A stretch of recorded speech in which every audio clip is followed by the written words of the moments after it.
انسانیت کی تاریخ کا عظیم ترین واقعات میں سے ہے. لیکن ہمارے دین نے ہر چیز میں ہمیں افراط اور تفریط سے بچایا، اعتدال کا راستہ عطا فرمایا.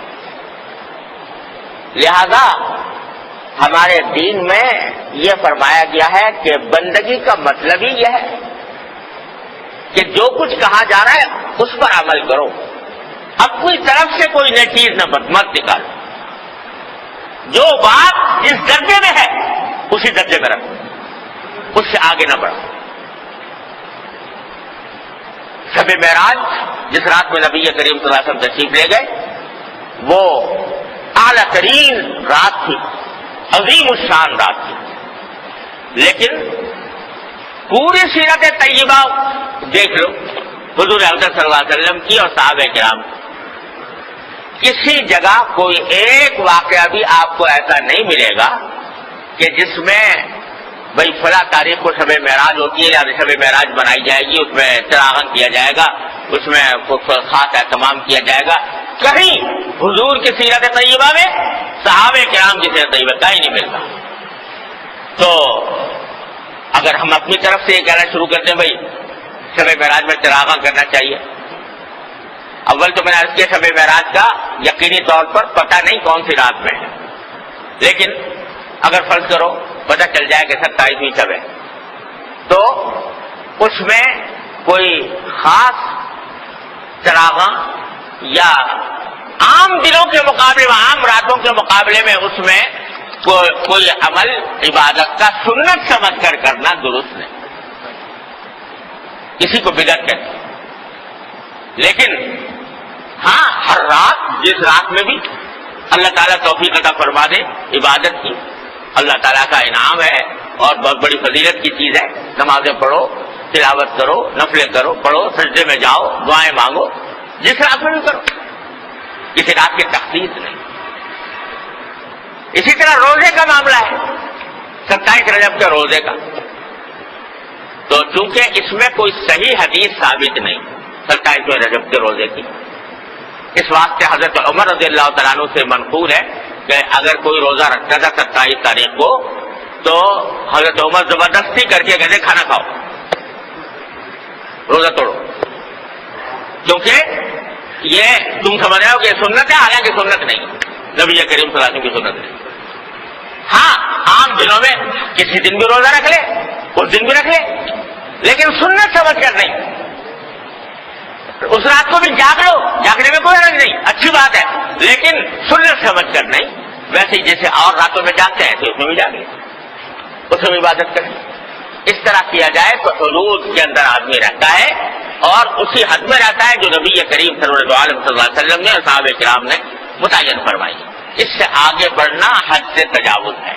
کہ اب تک انبیاء کرام علیہ السلام سے جو اللہ تبارک و تعالیٰ کا رشتہ ہوتا تھا وہ فرشتوں کے ذریعے ہوتا تھا، کتابوں کے ذریعے ہوتا تھا، وحی کے ذریعے ہوتا تھا. لیکن حضور سرورت عالم صلی اللہ علیہ وسلم کے ساتھ اللہ تبارک و تعالیٰ نے یہ خصوصیت برتی کہ خود اپنی بارگاہ میں طلب فرمایا، اور کس شان سے طلب فرمایا کہ ایک رات کی مختصر سی گھڑیوں میں اللہ تبارک و تعالیٰ اپنے بندے کو، محبوب ترین پیغمبر کو مکہ مکرمہ سے بیت المقدس لے گئے، اور اس بیت المقدس میں سارے انبیاء کرام علیہ السلام کا مجمع، ان کی روحوں کا مجمع جمع فرمایا، اور حضور سرورت عالم صلی اللہ علیہ وسلم کی امامت میں ان کی نماز پڑھوائی، اور اس کے بعد بیت المقدس سے 7 آسمان، اس سے بھی اوپر سدرۃ المنتہا، یہاں تک کہ اس مقام پر پہنچ گئے کہ جبریل امین علیہ السلام نے بھی عرض کیا کہ اب اس سے آگے جانے کی ہمارے اندر مجال نہیں. اور پھر براہ راست اللہ جل جلالہ کے ساتھ ہم کلامی کا شرف عطا ہوا. کیا باتیں ہوئی، کیا گفتگو ہوئی، کیا راز و نیاز ہوئے. میان عاشق و معشوق رمزیز کرامن کاتبین را ہم خبر نے. اللہ تبارک و تعالی اور محبوب صلی اللہ علیہ وسلم کے درمیان جو راز و نیاز کی باتیں ہوئی، فرماتے ہیں کرامن کاتبین را ہم خبر نیز. وہ فرشتے جو انسان کے نامہ اعمال لکھنے کے لیے ہر وقت موجود رہتے ہیں، ان کو بھی پتہ نہیں، اس لیے کہ اس مقام پر پہنچے تھے جہاں فرشتوں کے بھی پر جلتے ہیں، جہاں فرشتے بھی پہنچ نہیں سکتے. اس مقام پر پہنچے. کیا گفتگو ہوئی، کیا باتیں ہوئی، اللہ تعالیٰ ہی جانتا ہے، اللہ کے رسول صلی اللہ علیہ وسلم ہی جانتا ہے. البتہ جب واپس آنے لگے تو اللہ تبارک و تعالی نے ایک تحفہ عطا فرمایا. یوں لگتا ہے واللہ عالم کہ حضور سرور دو عالم صلی اللہ علیہ وسلم نے جب بارگاہ الہی میں باریابی ہوئی تو شاید اللہ تبارک و تعالیٰ سے یہ عرض کیا ہو کہ اللہ آپ نے مجھے تو یہ مقام عطا فرما دیا، یہ مقام بلند عطا فرما دیا، میری امت کا کیا ہوگا؟ میری امت کو جس کی فکر مجھے ہر آن ہر لمحے دامنگیر ہے، اتنی دامنگیر ہے کہ اللہ تبارک و تعالیٰ فرماتے ہیں کہ کیا تم امت کی فکر میں اپنی جان گھلا بیٹھو گے؟ تو اس امت کے لیے میں کیا لے کے جاؤں؟ آپ نے مجھے تو اس مقام پر سرفراز فرما دیا، میری امت اس مقام تک کیسے پہنچے؟ تو اللہ تبارک و تعالیٰ نے فرمایا کہ ایک ایسی چیز تمہیں تمہاری امت کے لیے دیتے ہیں کہ اس کے ذریعے تمہاری امت کا ہر فرد وہ معراج کے مقام تک پہنچ سکتا ہے. اور وہ تحفہ یہ ہے کہ 5 نمازوں کا تحفہ لے کر جاؤ امت کے لیے.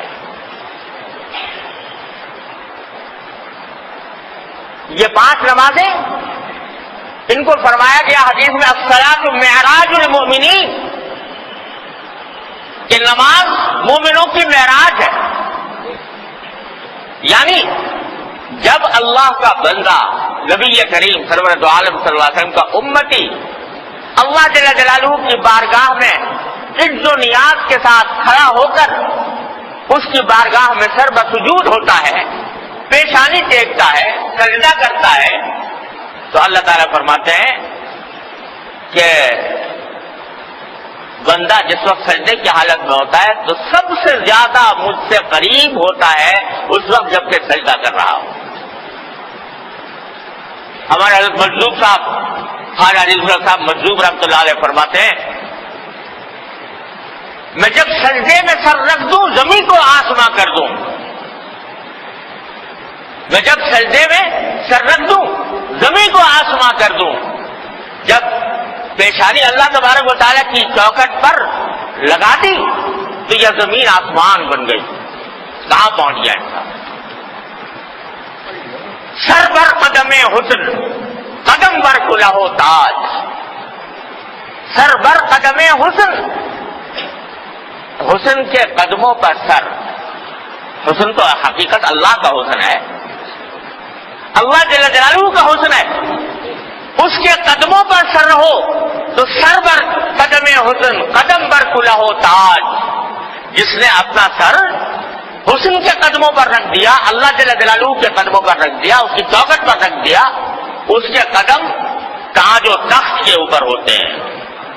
سر بر قدم حسن قدم بر کلہ تاج. دیوانہ بڑی شان سے دیوانہ بنا ہے. تو بات یہ ہے کہ ہم لوگ سجدے کی قدر نہیں پہچانتے، سجدے کی حقیقت نہیں جانتے، سجدے کو سجدے کی طرح ادا نہیں کرتے. اس کی وجہ سے سجدے کی نہ لذت محسوس ہوتی ہے، نہ سجدے کے آثار محسوس ہوتے ہیں، لیکن اگر ایک مرتبہ پیشانی ٹیک کر دھیان سے کہہ دو سبحان ربی الاعلی، پاک ہے میرا وہ پروردگار جو اعلیٰ ہی اعلیٰ ہے، اعلیٰ ہی اعلیٰ ہے۔ دیکھو سجدے کی حالت میں سکھایا گیا سبحان ربی الاعلی کہنا، رکوع میں کیا کہتے ہیں؟ سبحان ربی العظیم۔ حالانکہ رکوع کے اندر آدمی بلند ہوتا ہے نسبتاً زمین سے، اور سجدے میں بالکل زمین سے جا کے مل جاتا ہے۔ سب سے نچلی حالت سجدے کی ہوتی ہے، اس نچلی حالت میں کہا جائے سبحان ربی الاعلی، پاک ہے میرا وہ پروردگار جو اعلیٰ ہی اعلیٰ ہے، جس کی شان بلند ہی بلند ہے۔